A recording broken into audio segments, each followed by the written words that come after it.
I want to go over a couple of other key moments from the game, specifically the fourth quarter that caused the momentum to swing or not because there wasn't proper execution. Before we get there, here's a little more from John Harbaugh on beating his brother Jim on Monday Night Football. Going against a team that's this well coached by all their coaches and by my brother Jim, best coach in the National Football League, what he's done with that team and how hard they play and what they did. Hats off to them because they're going to win a lot more football games this year and they're going to be a major factor in the playoffs. So this is a big win for our guys. I'm proud of our guys. I'm proud of the way they came out and responded. You know, after the first 10 points, we're down 10-0, and our guys step up. I think they had 2 field goals until the last drive on defense, and our offense had 5 or 6 scoring drives right in a row there to make a difference. So that's what I appreciate about our guys. They really don't flinch. They keep fighting. They got locked in on some details, and they played really good winning football.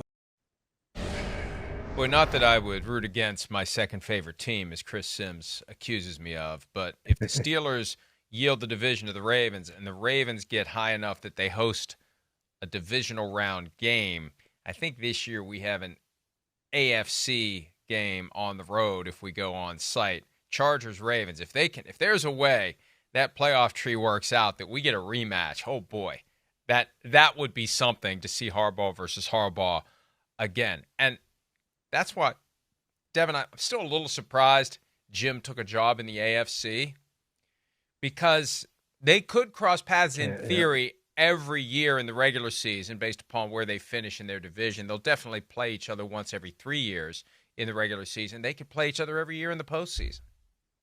Yeah, I mean, you look at it and the way these teams are trending, they're going to be probably 1 and 2 in their division going forward. You look at the quarterbacks that they both have, and obviously you have in the AFC North, you have Pittsburgh and you have Cincinnati, who, you know, obviously are going to be good teams. And in the West, you have Kansas City, and then whatever happens with Denver and Bo Nix. But you look and, you know, in the AFC, if you both finish second in division, both finish first, you're going to play each other every single year. But, you know, being a twin, I see it. I see like John is sitting there talking and he's like, you know, my brother's best coach in the world. But it's a feeling of I hate doing this, but I also rather be me. I'd rather be winning these games than losing these games.